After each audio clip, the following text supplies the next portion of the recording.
किसान आंदोलन, चंपारण किसान आंदोलन। देखिएगा कि बिहार के चंपारण में किसानों के साथ अंग्रेजों ने एक ऐसी व्यवस्था लागू कर दी थी कि किसान हर हाल में 1 बीघा में 3 कट्ठे जमीन पर नील की खेती करता था, नील की खेती करता था। इससे किसान परेशान थे, किसानों को शोषण किया जाता था, किसान पीड़ित हो गए थे। और यही कारण है कि 1916 में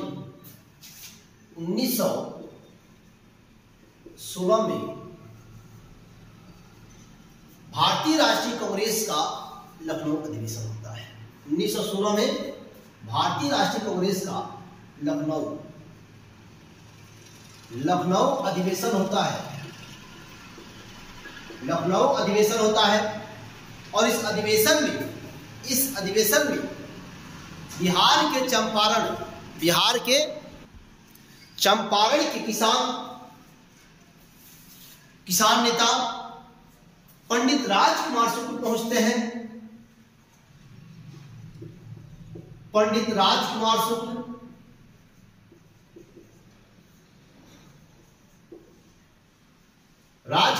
शामिल होते हैं और वह शामिल इसलिए होते हैं कि बाल गंगाधर तिलक को चंपारण की समस्या के बारे में बताया जाए और बाल गंगाधर तिलक को चंपारण लाया जाए। लेकिन 1916 में जब भारतीय राष्ट्रीय कांग्रेस की लखनऊ अधिवेशन में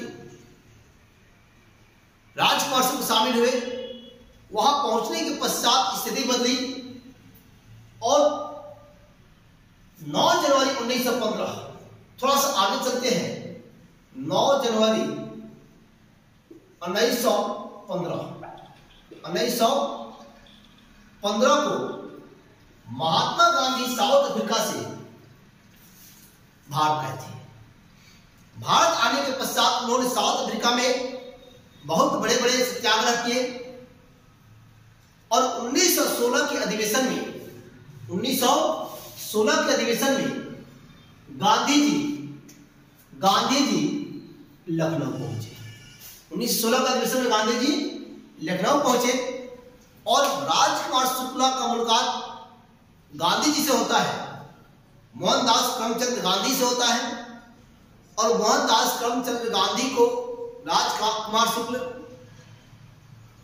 चंपारण के किसानों का समस्या से अवगत कराए और गांधी जी चंपारण आने के लिए मान गए, चंपारण आने के लिए राजी हो गए। अब देखिएगा गांधी जी और राजकुमार शुक्ल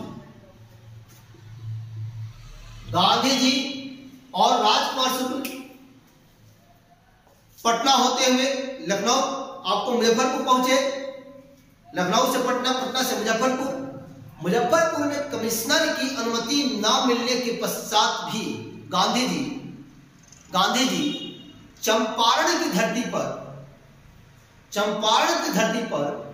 15 अप्रैल 1917 को कदम रखा।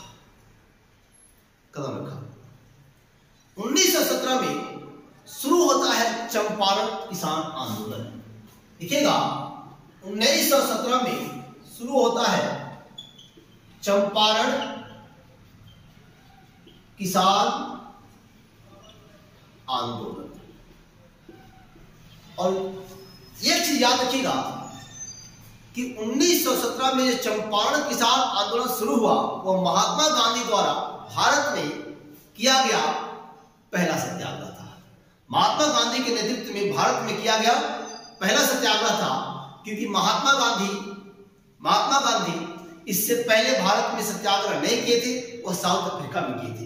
इसलिए यह प्रश्न पूछता है कि महात्मा गांधी ने भारत में पहला सत्याग्रह का प्रयोग कब किया? 1917 में किया। कहां किया? चंपारण में किया। और चंपारण में किस लिए किया?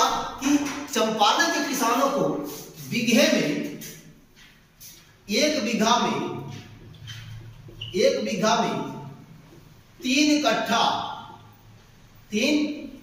कट्ठा जमीन पर नील की खेती करना अनिवार्य होता था, जिसका किसानों को कोई सीधा फायदा नहीं था। उससे फायदा अंग्रेजों को होता था। नीलहे परेशान थे, रैयत परेशान थे, और परेशानी का कारण बीघे में 3 कट्ठा, यानी कह सकते हैं कि 3 कट्ठिया पद्धति था। और 3 कट्ठिया पद्धति को समाप्त करने के लिए 1917 में चंपारण किसान आंदोलन होता है। और चंपारण किसान आंदोलन की शुरुआत 1916 के लखनऊ अधिवेशन से होती है, जहां गांधी जी का मुलाकात, राजकुमार शुक्ला जी का मुलाकात गांधी से होता है। और गांधी जी को यह सारी बातें बताते हैं। चंपारण में किसान आंदोलन शुरू हुआ और गांधी जी के साथ, याद रखेंगे, गांधी जी के साथ डॉक्टर राजेंद्र प्रसाद, अनुग्रह नारायण सिंह, आचार्य जैविक कृपलानी, ब्रज किशोर, महात्मा गांधी के निजी सचिव महादेव देसाई, नरहरि पारिक इत्यादि व्यक्ति शामिल थे। और यह सभी व्यक्तियों ने चंपारण की यात्रा की और चंपारण के मुरली भरावा पहुंचकर किसानों का हाल जाना। किसानों का हाल जानने के पश्चात एक करके किसानों की समस्या को नोट की गई। इसके पश्चात 135 साल, देखिएगा, 135 साल पुराने इस परंपरा को, यानी 3 कट्ठिया पद्धति को समाप्त किया गया। और इसी क्रम में गांधी जी को रविंद्रनाथ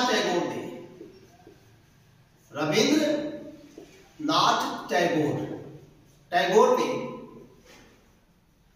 महात्मा की उपाधि दिया था। महात्मा की उपाधि दिया था, यानी रविंद्रनाथ टैगोर ने महात्मा गांधी जी को महात्मा की उपाधि दिया। चंपारण के किसानों की समस्या यह समाप्त हुई पंडित राजकुमार शुक्ला के प्रयास से। और चंपारण किसान आंदोलन अप्रैल 1917 में शुरू हुआ, जो गांधी जी द्वारा भारत की धरती पर सत्याग्रह और अहिंसा के दम पर, सत्याग्रह और अहिंसा के अस्त्र का पहला प्रयोग किया गया, जो चंपारण में किया गया। तो दोस्तों, आपको हमारा यह वीडियो कैसा लगा? साथ ही साथ आप हमारे चैनल श्रेया जीएस विजन को सब्सक्राइब करें, लाइक करें, अपने दोस्तों को शेयर करें। हमारा फेसबुक पेज है श्रेया जीएस विजन, आप हमसे फेसबुक से जुड़ सकते हैं। श्रेया जीएस विजन एक बार फिर आपका अभिनंदन करता है। जय हिंद, जय भारत, भारत माता की